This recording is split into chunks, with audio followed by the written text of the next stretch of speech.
নমস্কার বন্ধুরা, তুহিনাস টাইম স্টোরিতে তোমাদের সকলকে স্বাগত জানাই।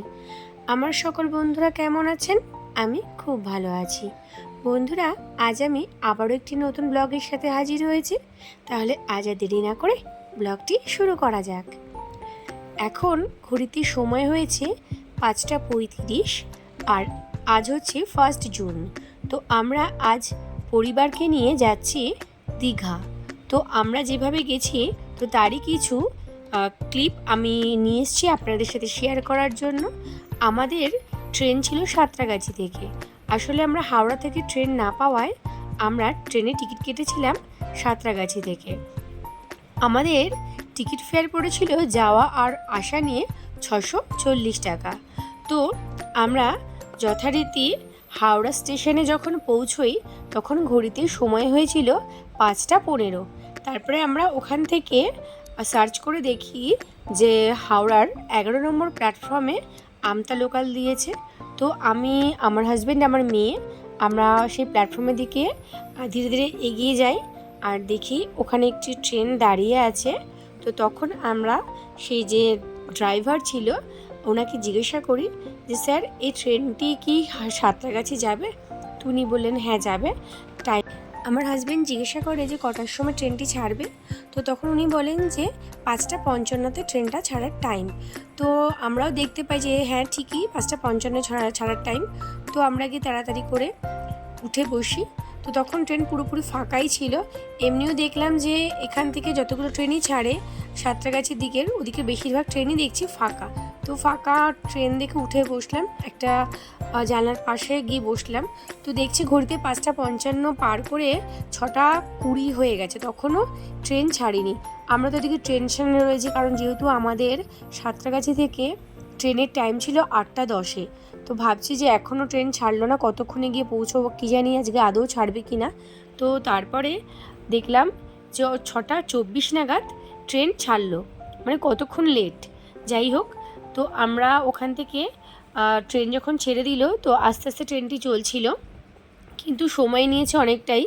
আমাদের 8:10-এ হচ্ছে টাইমিং ছিল, আর আমাদের সাঁতরাগাছি এই যে আমতা লোকালটি ছিল, এটা আমাদের সাঁতরাগাছিতে পৌঁছে দিয়েছিল ওই ধরুন 7:10 নাগাদ। আমাদের পৌঁছে দিয়েছিল সাঁতরাগাছিতে। তো বন্ধুরা, এই ট্রেনটি না শনিবার আর রবিবার করে এই দীঘা স্পেশাল যে ট্রেনটি আছে এসআরসি, তো এটা দেয়। তো আপনারা পারলে হাওড়া থেকে যাওয়ারই চেষ্টা করবেন, কারণ আমরা ভুক্তভোগী বুঝতে পারলাম যে আপনার ওই সাঁতরাগাছির দিকের থেকে ট্রেন ধরা মানে একটা বুকের মধ্যে ধুকপুকানি শুরু হয়ে যায় এবং একটা টেনশনও কাজ করে। কারণ আমার গত সপ্তাহে আমার ভাইও গিয়েছিল, ওরা বাধ্য হয়ে পরে বাসে করে ওদের যেতে হয়েছিল, কারণ কোনো ট্রেনও সে অনেক লেট ছিল এবং সাঁতরাগাছি অবধি পৌঁছতেও ট্রেন লেট করেছে, ওরা ট্রেন পায়নি। সে কারণের জন্য আপনাদের বলবো যদি পারেন তো হাওড়া থেকেই যাবেন, কারণ প্রচণ্ড প্রবলেম হচ্ছে দেখতে পাচ্ছি। তো যাই হোক, ট্রেন আমাদের ছেড়ে দিয়েছে এখন হাওড়া স্টেশন থেকে। তো আমরা হাওড়া স্টেশনকে টাটা করে এগিয়ে চলেছি আমাদের গন্তব্যের দিকে, কারণ আমাদের এখনও পৌঁছতে হবে সাঁতরাগাছি। সেখান থেকেই আমাদের দীঘা স্পেশাল যে এসআরসি ট্রেনটি সেটি আমরা ধরে আমরা যাব দীঘা। তো দেখুন আস্তে আস্তে ট্রেন তার গতি বাড়াচ্ছে। তো আমাদের এই যে দেখছেন এই পাশ থেকে, জানলার পাশ থেকে, এটি হচ্ছে বারবিল মানে জনশতাব্দী এক্সপ্রেস, সেটাও যাচ্ছে। তো দেখতে পেলাম। আর হাওড়া মানেই তো অসংখ্য রেল লাইন, পাশ থেকে চলে যাচ্ছে ভারতীয় রেলের ইঞ্জিন। মনের টেনশন কাটিয়ে এবার এগিয়ে চললাম সাঁতরাগাছির দিকে। তো বন্ধুরা, আমরা এখন পৌঁছে গেছি সাঁতরাগাছি স্টেশনে, আর এখন ঘড়িতে সময় হয়েছে 7:10।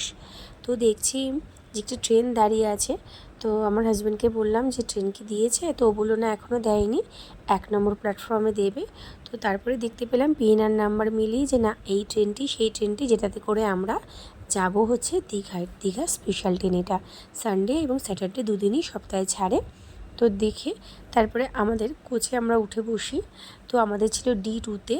তো আমরা সেখানে চলে যাই এবং আমাদের যে সিটটি পড়েছিল সেটা উইন্ডো সিট পড়েছিল, কিন্তু সেটা এমার্জেন্সি ছিল যেহেতু পুরোটাই ওপেন ছিল। তো সেখানে আমরা আমাদের লাগেজ উপরে রেখে আমরা এখন বসি।